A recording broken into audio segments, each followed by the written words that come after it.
Vale, esto es un poco enrevesado, pero tened paciencia. A principios de los 2000, a mi hermano y a mí nos encantaba descargar cualquier archivo MP3 que encontráramos en internet. Grupos pequeños de todas partes. Conseguíamos música de MP3 com, LimeWire en Napster, hasta que un día recibimos un correo bastante desagradable de nuestro proveedor de internet por contenido con derechos de autor. Al parecer, una o dos canciones eran de artistas populares Disturbed, quizá. O probablemente Metallica, que en esa época se tomaban muy en serio ese tema. Además, nuestros padres estaban convencidos de que el ordenador tenía un virus y, siendo sinceros, puede que tuvieran razón por culpa del LimeWire. Así que, de la noche a la mañana, borraron todos los MP3. Pero no pasaba nada, mi hermano había grabado todo en un CDR. En aquellos años, creíamos en la guerra contra el terrorismo y en la liberación de Irak. Mi hermano decidió hacer su parte y se alistó en la infantería de marina. Por lo que he oído, fue un marine excelente y llegó a salvar a sus compañeros. Por desgracia, murió a causa de un artefacto explosivo improvisado. Han pasado más de 20 años, y aunque dicen que el tiempo cura todas las heridas, hay cosas que no cambian. Nunca recuperas a tu hermano cuando muere en una guerra sin sentido. Ayer mismo encontré ese CDR en una vieja carpeta, en casa de mis padres. Estaba agrietado. No hay forma de recuperarlo. La mayoría de las canciones ya las he vuelto a conseguir. Pero había una en particular, de Scat Punk, que nunca he podido encontrar. Ni siquiera sé quién la tocaba ni recuerdo bien el título. Creo que era algo como Lejos de ti. No era exactamente lo-fi, pero tampoco estaba muy bien producida. Era bastante típica de las pequeñas bandas de ska / scat punk / ska core de la época. La letra decía algo así como: ojalá estuvieras aquí, ¿por qué tengo que estar lejos de ti? Aún te quiero. Algo así. Era claramente una canción de amor sobre una chica, pero a mí me hace pensar en él. Se fue hace tanto tiempo y los dos pensábamos que la canción era un poco cursi, pero aún así nos sentábamos a escucharla a todo volumen. Incluso una vez nos pusimos a bailar ska cuando estábamos colocados. Y ahora es solo un recuerdo más.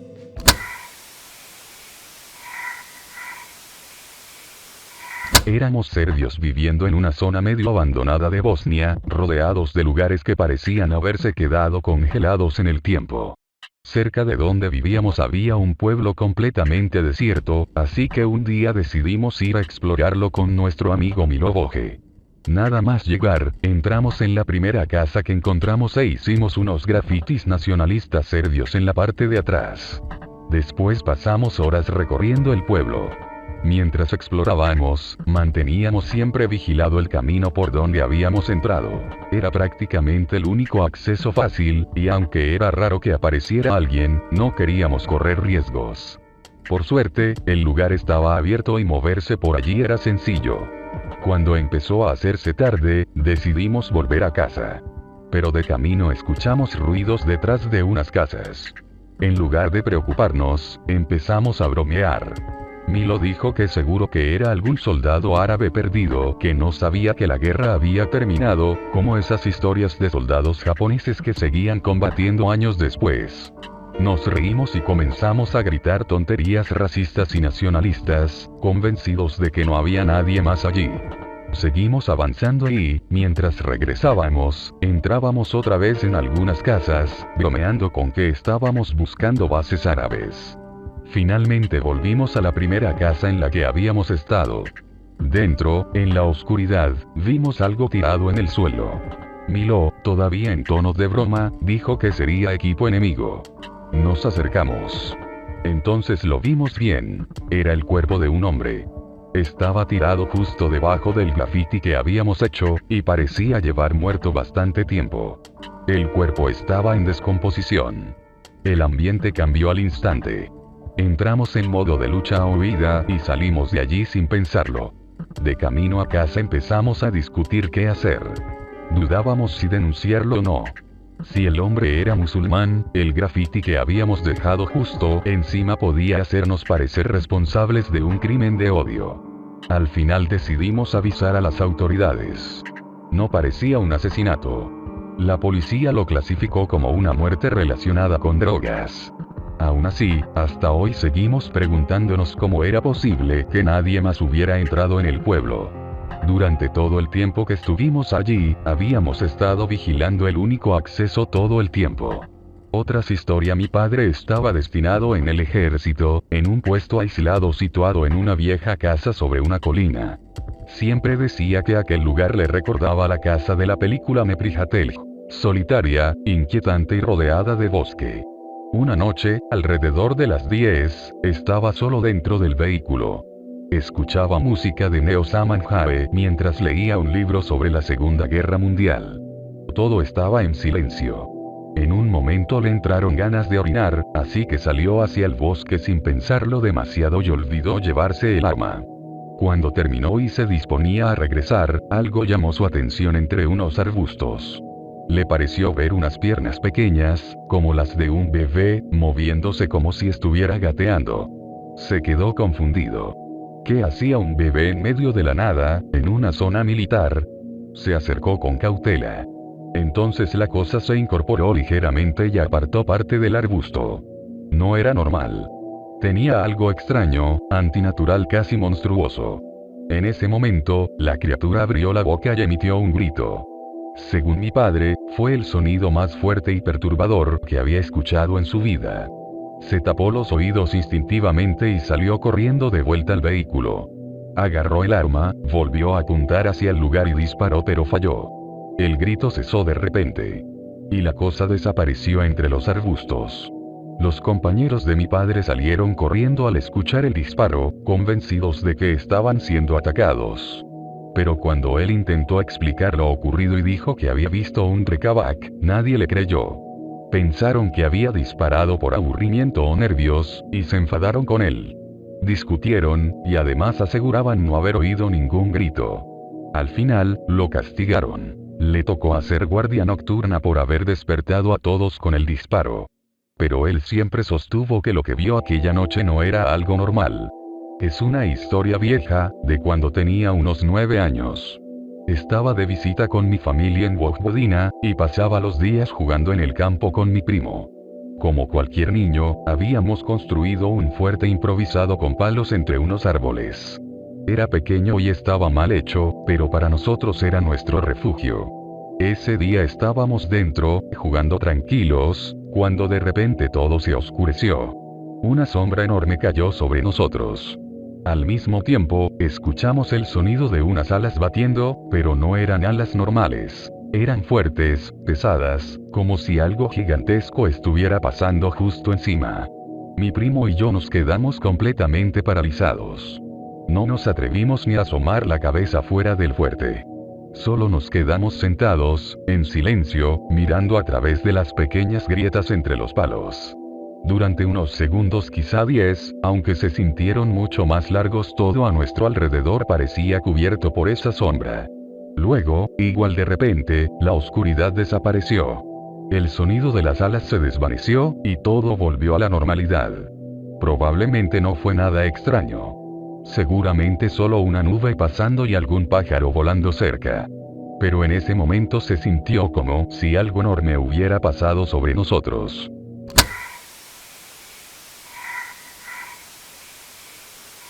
En los mundos paganos, cada ser humano parecía tener un reflejo en lo universal. Incluso el criminal podía encontrar un dios que lo representara. Había una multiplicidad de caminos, de identidades, de aspiraciones. Se fomentaba una individualidad extrema, junto con la idea de que cualquiera podía aspirar a trascender, a superar sus límites, incluso a desafiar a los dioses. Con la llegada del monoteísmo, esa diversidad se redujo a una única verdad. Un solo libro, un solo camino, una sola interpretación válida de la realidad. La búsqueda de la inmortalidad no solo física, sino simbólica o espiritual a través de hazañas extraordinarias perdió su lugar central. Ya no se trataba de ascender, sino de obedecer. Los primeros intentos de pensamiento secular parecían recuperar esa ambición, pero con el tiempo el énfasis se desplazó hacia lo colectivo. La ciencia, que podría haber sido una exploración abierta de lo desconocido, muchas veces se percibe como una herramienta para desacreditar lo sobrenatural en lugar de investigarlo de forma neutral. En ese proceso, innumerables teorías, sueños y aspiraciones fueron descartados o ridiculizados. Y entonces surge la pregunta, ¿por qué tantas personas sienten que carecen de propósito? ¿Qué pasó con la idea de explorar otros reinos, ya fueran físicos, mentales o simbólicos? ¿Qué pasó con el deseo de trascender los límites humanos, de alcanzar la inmortalidad o de enfrentarse a lo divino?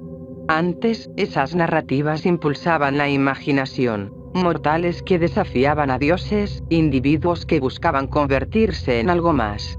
Hoy, en cambio, domina otra lógica. Sigue el sistema, acumula, compite, espera. La ambición ya no apunta a lo trascendente, sino a lo material o a lo inmediato. Sin embargo, esta crítica también simplifica la realidad. Ni el monoteísmo eliminó completamente la creatividad humana, ni la ciencia es únicamente un instrumento de negación. Ambos han producido también arte, preguntas profundas y formas distintas de búsqueda de sentido. Lo que sí parece claro es que el ser humano sigue necesitando propósito. Y cuando no lo encuentra en lo trascendente, lo busca en otros lugares. Poder, riqueza, legado, o incluso teorías sobre trascendencia oculta. De ahí surgen preguntas más especulativas. ¿Y si existiera una forma de superar los límites humanos? ¿Y si algunos lo hubieran logrado? ¿Y si el sistema mismo desincentivara esa búsqueda? Pero incluso ahí conviene tener cuidado. Es fácil pasar de una crítica válida a construir explicaciones sin base. Quizá la cuestión más útil no sea si nos lo han quitado todo, sino qué tipo de propósito es posible reconstruir hoy. Porque, al final, ni los dioses antiguos ni los sistemas modernos pueden resolver por completo esa necesidad. Sigue siendo una tarea humana. A estas alturas, el monoteísmo no es solo una religión, es una estructura mental.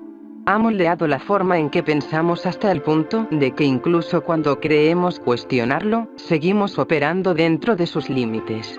La muerte, por ejemplo, se acepta como algo incuestionable. La mayoría ni siquiera considera seriamente la posibilidad de superarla. En paralelo, se refuerza otra idea: el individuo no es suficiente por sí mismo. Se nos enseña que debemos pertenecer a una causa mayor, a un colectivo, a algo que nos trascienda. Poco a poco, el valor individual se diluye. Se espera que trabajes, produzcas y encajes, no que explores los límites de lo posible. La ciencia, por su parte, es una herramienta poderosa. Funciona porque nos permite construir modelos abstractos que explican partes del universo y resolver problemas concretos. Pero esos modelos son parciales, no absolutos. Aún así, muchas veces se presentan como si fueran verdades definitivas, y ahí es donde surge la contradicción. Confundimos utilidad con totalidad. La idea de la inmortalidad no necesariamente como algo alcanzable, sino como búsqueda resulta incómoda dentro de este sistema. No porque sea imposible, sino porque implica algo más peligroso: curiosidad sin límites. Si una persona cree que puede superar la muerte, también puede creer que puede comprenderlo todo, cuestionarlo todo, ir más allá de cualquier frontera impuesta. Y esa mentalidad no encaja bien en estructuras que dependen del orden, la previsibilidad y el control. Al final, muchas de las grandes ideas humanas nacen de una premisa simple: que algo es posible antes de demostrarlo. La exploración, la invención, incluso la ciencia misma, parten de esa intuición. Todo problema empieza a resolverse en el momento en que alguien cree que tiene solución. En cuanto a lo divino, quizá la distinción entre dioses y demonios no sea tan clara como solemos pensar. Podrían ser expresiones de la misma naturaleza, diferenciadas solo por elecciones o perspectivas. Lo que llamamos bien y mal como dos caras de una misma moneda. Desde ese punto de vista, nada desaparece realmente. Lo que cambia es la forma, el ego, la identidad. Todo se transforma, se disuelve y se reconstruye. La cuestión, entonces, no es que es verdad absoluta, sino que eliges perseguir. Porque incluso dentro de cualquier sistema religioso, científico o social siempre queda un margen: la decisión individual de aceptar los límites o intentar ir más allá.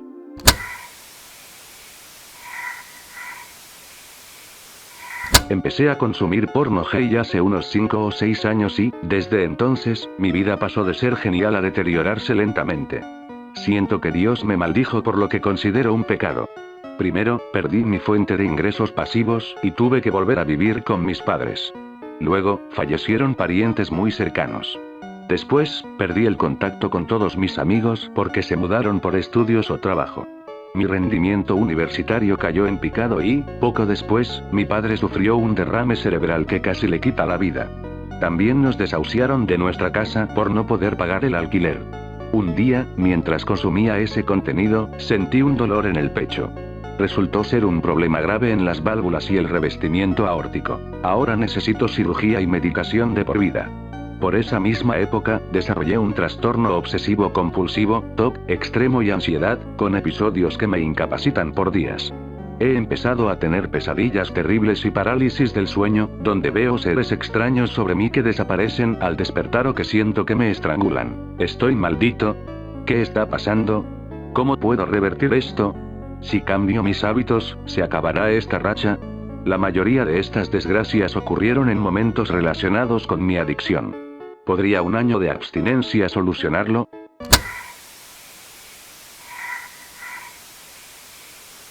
Una forma de guerra de significados es la ruptura de la realidad, un método devastador de refracción epistémica que emplea el control total de la información, una evolución de la idea de conciencia total de la información, y se apoya en teorías agnotológicas, sociales y religiosas.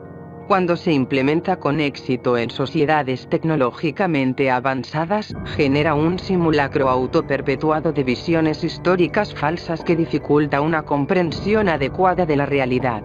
Esta técnica se desarrolla en 3 etapas parcialmente simultáneas, con transiciones superpuestas entre ellas, y culmina en la destrucción de las cosmovisiones heredadas y la imposición de un sistema cerrado que perpetúa la narrativa implantada. 1. Selección y análisis de mitos clave. Se identifican elementos presentes en la religión, el folclore, los rumores, las teorías conspirativas y las leyendas antiguas. No es necesario que el público crea en todos ellos. De hecho, la mayoría de las personas solo aceptará algunos, si acaso. Lo importante es que cada uno contradiga, en cierta medida, la narrativa histórica establecida. 2. Validación progresiva mediante evidencia fabricada.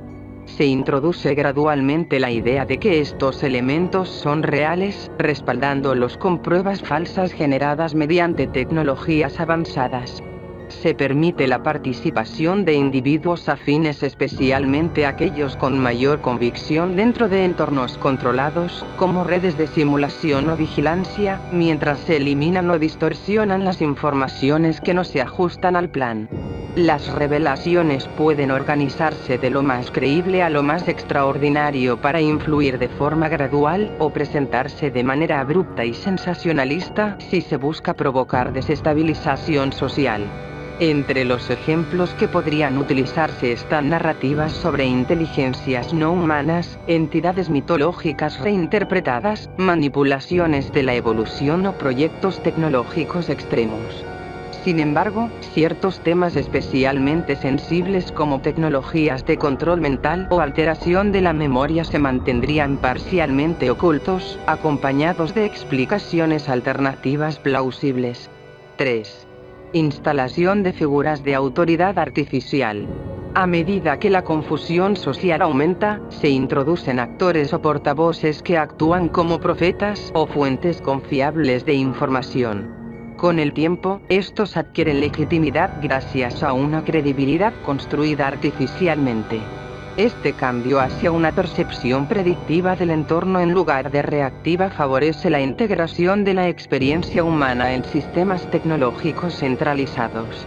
Como resultado, la ruptura de la realidad puede erosionar la confianza en las instituciones tradicionales, mientras refuerza de forma indirecta nuevas estructuras de autoridad.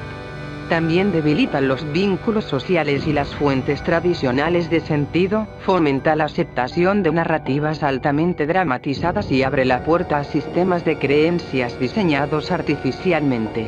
En última instancia, este proceso conduce a la consolidación de un sistema unificado de creencias, concebido como una estructura centralizada capaz de imponer una narrativa global dominante.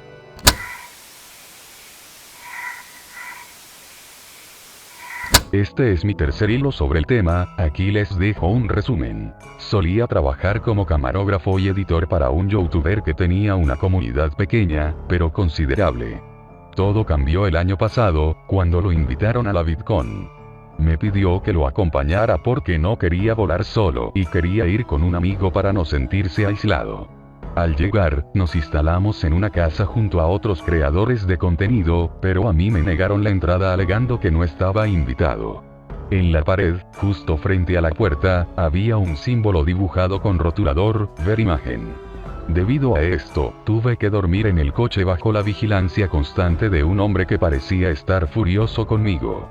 Recuerdo que había una habitación que emitía una luz roja, pero si intentaba mirar hacia la casa, ese tipo me gritaba y golpeaba el cristal para intimidarme. Además, desde algún lugar, se escuchaba música instrumental constante, estilo Kevin MacLeod. Esta situación se prolongó por 2 días. Mi amigo se volvió cada vez más retraído y callado. Él siempre fue alguien sociable, pero de repente parecía tenerle pavor a cualquier conversación. El último día me dejó plantado por completo. No volví a verlo hasta la mañana siguiente, justo cuando debíamos irnos. El viaje de vuelta fue un infierno. Intenté preguntarle qué había pasado, pero solo respondía con monosílabos o simplemente me ignoraba. Al llegar, su comportamiento era el de un desconocido. Empezó a beber de forma agresiva y se encerraba en su habitación, saliendo con suerte una sola vez al día. A finales del mes pasado se mudó sin avisar. Al revisar su cuarto, notamos que se había llevado todo, excepto por un detalle. El mismo símbolo estaba dibujado en la pared, cerca de su cama. Sigue subiendo videos, incluso con más frecuencia que antes. Al principio mostraba una mezcla de cansancio y enfado, pero ahora eso ha mutado en una especie de felicidad exagerada y artificial, como una caricatura de personalidad de youtuber. Espero que esté bien, pero no tengo idea de dónde vive y dudo mucho que me permitiera entrar si lograra encontrarlo.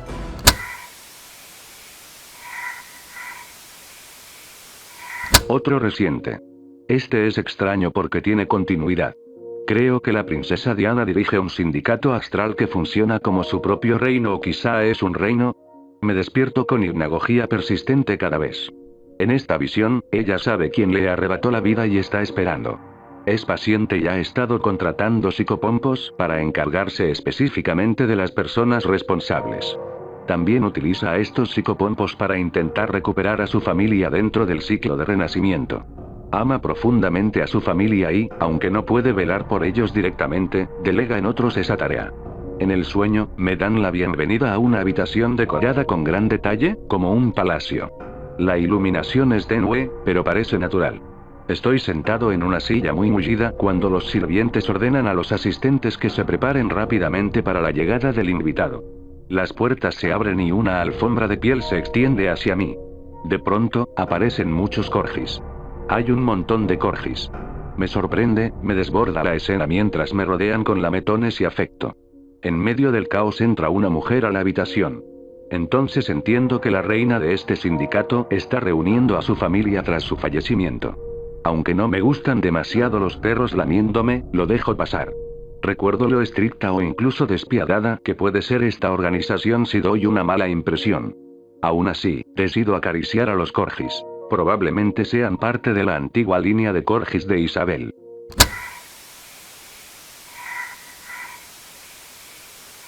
Caballeros. Este hilo es para discutir si existe algún vínculo entre el fenómeno conocido como Dehum y los ovnis. Comenzaré con un informe personal. Hace 2 noches, el humo fue más fuerte de lo habitual. Me desperté poco después de la 1 y bajé a cepillarme los dientes, ya que me había quedado dormido antes, viendo una película en la cama. Incluso mientras bajaba las escaleras podía oír el sonido, lo que indica que era lo suficientemente fuerte como para no ser enmascarado por mis pasos. Después de cepillarme los dientes volví a la cama. En ese momento escuché un sonido proveniente del cielo, similar al de un avión, pero más bajo, continuo y envolvente. Sonaba como si una aeronave estuviera volando lentamente sobre el vecindario.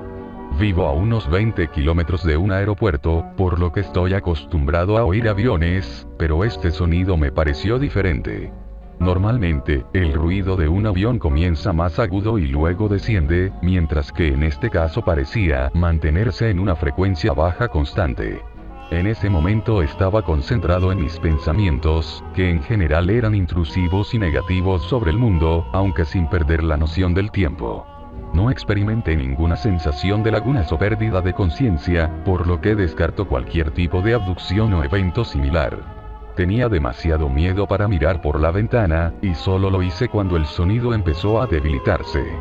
No vi nada en el cielo.